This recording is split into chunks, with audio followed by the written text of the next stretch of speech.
সরকারের শাসনামলে এক ফ্যাসিজমের রক্তচক্ষু উপেক্ষা করে রাজনীতি করেছি। আমরা 15 বছর রক্ত দিয়েছি, তারপরেও এই দেশকে কোন অবৈধ দখলদারের হাতে দেইনি। আমরা ভবিষ্যতেও যে ষড়যন্ত্র বাংলাদেশে হচ্ছে,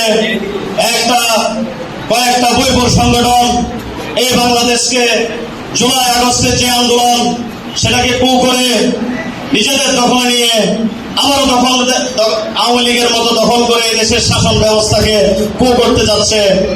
আমরা রক্ত দিয়েছি, রক্ত আরো দেব।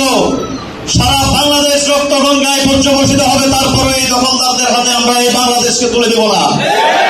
আমরা ছাত্রদল ঐক্যবদ্ধ, খাগড়াছড়ি জেলা ছাত্রদল তথা সারা বাংলাদেশের ছাত্রদল ঐক্যবদ্ধ। রক্ত গঙ্গায় বেঁচে যাবে বাংলাদেশ, তারপরে কোন দখলদারের হাতে বাংলাদেশের দখল দায়িত্ব দিব না, শাসন ব্যবস্থা দিব না, যতক্ষণ না পর্যন্ত এই বাংলাদেশে সুষ্ঠু ধারার রাজনীতি প্রবাহিত হবে না, যতক্ষণ না পর্যন্ত এই বাংলাদেশের রাজনীতিতে গণভোটের মাধ্যমে বাংলাদেশের প্রত্যক্ষ সাধারণ জনগণের প্রত্যক্ষ ভোটের মাধ্যমে প্রত্যক্ষ রায়ের মাধ্যমে সরকার গঠিত হবে না।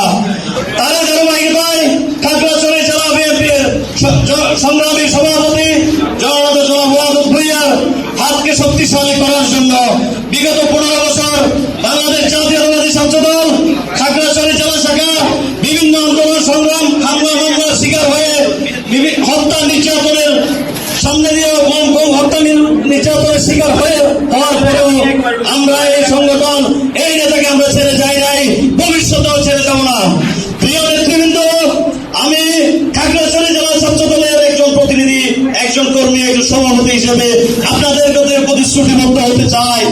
আমরা সারা খাগড়াছড়ি জেলা বাংলাদেশের কথা বলবো না, সারা খাগড়াছড়ি জেলা ছাত্রদলের সকল নেতৃবৃন্দ আমাদের কালকে সুপ্রশস্ত করে